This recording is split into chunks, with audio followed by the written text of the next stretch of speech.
justement, je le rappelle, la première ministre Elisabeth Borne est attendue à Annecy et on attend dans quelques minutes une conférence de presse avec notamment le procureur, le préfet, etc. Le suspect intercepté a été arrêté en 4 minutes.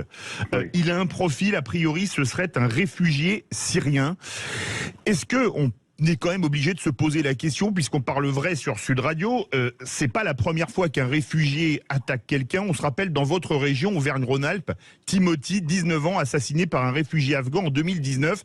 Est-ce que ça pose pas de question sur le contrôle des personnes venant de pays dangereux qui demandent l'asile en France? Non, mais je connais bien Sud Radio, il m'arrive d'intervenir régulièrement sur vos ondes, et j'aime bien votre côté cash. Alors je vais être tout à fait cash avec vous. Les tweets et les réactions qui sont antérieurs à toute communication des services de l'État, des services judiciaires, sont indécents.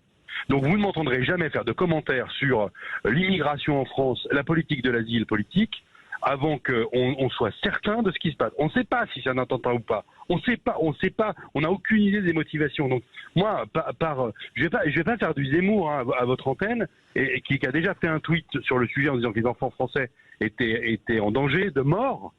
Je trouve que ce tweet est indécent. On va par honnêteté intellectuelle et aussi par déontologie. La déontologie, je parle de la déontologie du parlementaire que vous avez sur vos ondes à l'instant, c'est d'attendre avec une forme de dignité et de respect. On est encore dans la crise médicale de ce qui se passe là. On est encore sous le choc et sous la gestion d'une crise. Donc, on va attendre de ce qui se passe. Est-ce que le parquet terroriste va se saisir? Et après, on verra bien. Vous savez, c'est des sujets qui me font pas peur, moi, les sujets sécuritaires. Hein. C'est des sujets sur lesquels je bosse énormément au Sénat. Donc, on aura largement le temps de s'occuper de ces questions-là. Mais aujourd'hui, lancer une polémique avant même que la Première ministre ait mis le pied à Annecy, avant même que le procureur ou le préfet ait donné les moindres éléments, ça me paraît d'une indécence crasse.